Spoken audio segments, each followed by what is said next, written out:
ఇప్పుడు నేను హామీ ఇస్తున్నా, పోయినసారి గడిచిన ప్రభుత్వం ఏదైతే కడప స్టీల్ ప్లాంట్కు నేను ఫౌండేషన్ వేస్తే ఆ ఫౌండేషన్ తీసేసి కొత్తగా ఫౌండేషన్ వేసిన నాటకాలు ఆడారు.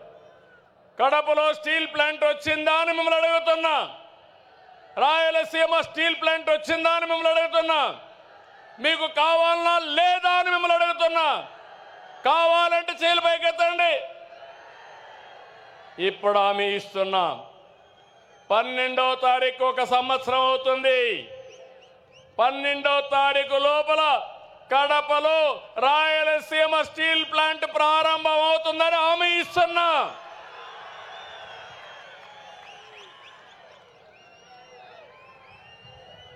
దీనివల్ల ఫేజ్ 1లో 4,500 కోట్లు,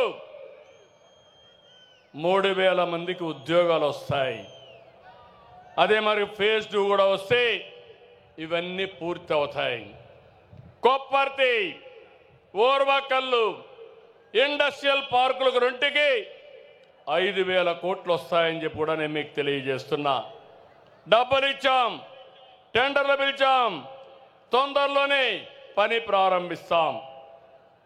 నీటి విలువ, రైతు కష్టం తెలిసిన పార్టీ తెలుగుదేశం. రాయలసీమకు సాగునీళ్లు ఇవ్వాలని ఆలోచన చేసిన యుగ పురుషుడు నందమూరి తారక రామారావు గారు. అవునా కాదా తమ్ముళ్ళు అని అడుగుతున్నా. రాష్ట్రానికి రాబోయే రోజుల్లో తెలుగు గంగా, కేసీ కెనాల్, హంద్రి నీవా, గాలేరు నగరి, ముచ్చుమర్రి ఇలాంటి ప్రాజెక్టులన్నీ మనమే ప్రారంభించాం.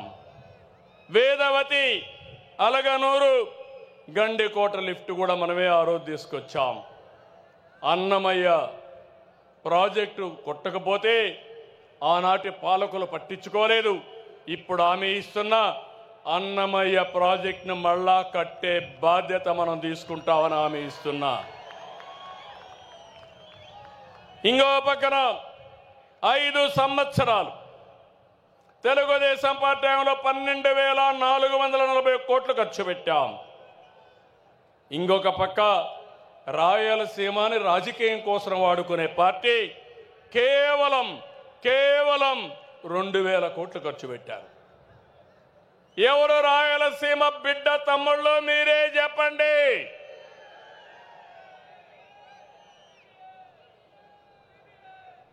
అందుకే మళ్ళీ ఆలోచించాను, ఈ ప్రాజెక్టులు పూర్తి చేస్తూనే ఈ రాయలసీమ రతనాల సీమగా తయారు కావాలంటే పోలవరం, బనకచెర్ల పూర్తి చేయాలి.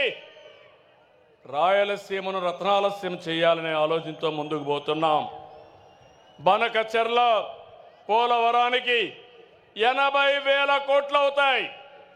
ఇది పూర్తి చేసి పోలవరం వంశధారగానే పూర్తి చేస్తే వంశధార దగ్గర నుంచి పెన్నా నది వరకు నదుల అనుసంధానం జరుగుతుంది.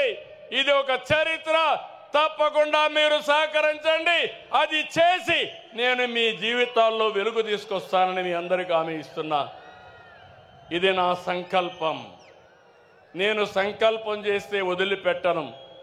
నా పట్టు ఎప్పుడు ఏదైతే ఉడుము పట్టే చేసి చూపిస్తానని మీ అందరికీ హామీ ఇస్తున్నా. అందుకే మొన్నే మీరు చూశారు, సీమలో ప్రతి ఎకరాకు నీళ్లు ఇవ్వాలని ప్రాజెక్టుల మీద ఫోకస్ చేశాం. హంద్రి నీవా, సుజల, స్రవంతి ఫేజ్ 1, ఫేజ్ 2 ఒకే సంవత్సరం 3,873 కోట్ల రూపాయలు ఖర్చు చేస్తున్నాం. మీరు ఖర్చు పెట్టింది 2,000 కోట్లు 5 సంవత్సరాలు అయితే ఒకే సంవత్సరంలో 3,873 కోట్లు ఖర్చు పెడుతున్నాం. కడప ఇప్పుడే మాధవి గారు చెప్పారు, కడపలో మీరు చూస్తే నీళ్లు కూడా తాగడానికి లేవు. పక్కన గండికోట ఉంది, ఇక్కడే కొప్పర్తుంది. మీ అందరికీ హామీ ఇస్తున్నా, ఏదైతే గాలేరు నగిరి కడప వరకు తీసుకురావడానికి 1000 కోట్లు అవుతుంది. ఇప్పుడే శాంక్షన్ చేస్తున్నామని మీ అందరికీ హామీ ఇస్తున్నా. ఈ సంవత్సరమే ప్రారంభిస్తాం. ఇవన్నీ తీసుకొచ్చి రాయలసీమని హార్టికల్చర్ హబ్గా నిర్మాణం చేస్తాం. అదే మాదిరిగా హార్టికల్చర్ చేస్తే రాయలసీమ భవిష్యత్తు ఒక్కసారి ఊహించుకోండి. ఇంకో పక్క గండికోట, ఏపీ గ్రాండ్ కెనియన్, దీన్ని బెస్ట్ టూరిజం స్పాట్గా చేస్తాం.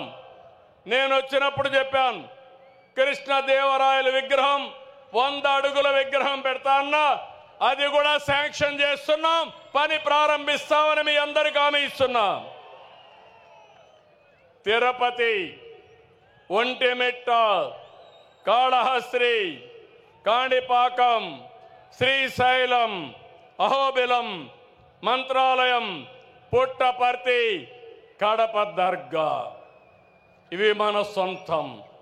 ఇవన్నీ కూడా అనుసంధానం చేసి బ్రహ్మాండమైన టూరిజాన్ని నేను ప్రమోట్ చేస్తానని చెప్పి కూడా నేను మీ అందరికీ తెలియజేస్తున్నా. ఇది రాయలసీమ మిషన్. ఇది రాయలసీమకు నేను ఇచ్చే వరం. రాయలసీమ రాబోయే రోజుల్లో రాళ్లసీమ కాదు, పేదరికం ఉండదు, రాష్ట్రానికి ఒక మణిహారంగా తయారు చేసే బాధ్యత నాది. సిద్ధమా తమ్ముళ్ళు అని అడుగుతున్నా మిమ్మల్ని అందరినీ.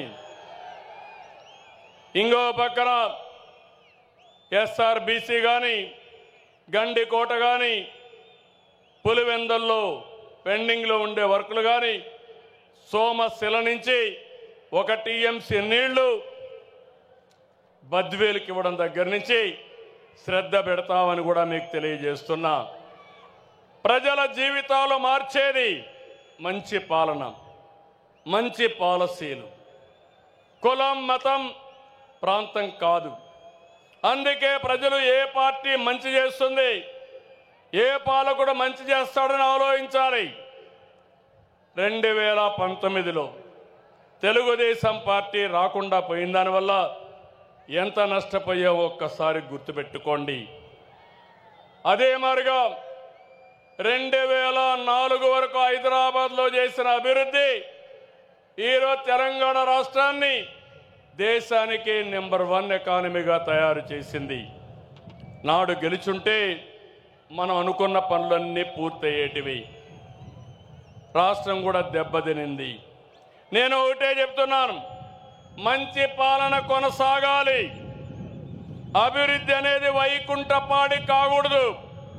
తమ్ముళ్ళు అర్థం చేసుకోండి. వైకుంఠపాడి జ్ఞాపకం ఉందా స్టోరీ అని మిమ్మల్ని అడుగుతున్నా. పైకి ఎక్కడం, మళ్ళా కిందికి పడడం, మళ్ళా పైకి ఎక్కడం, మళ్ళా కిందన పడడం అవసరమా ఈ రాష్ట్రానికని మిమ్మల్ని అడుగుతున్నా. వైకుంఠపాడి చేస్తారా అని మిమ్మల్ని అడుగుతున్నా. సహకరిస్తారా అని మిమ్మల్ని అడుగుతున్నా. అందుకే మిమ్మల్ని కోరుతున్నా, మంచి పాలనగానే మనం చేసుకుంటాం.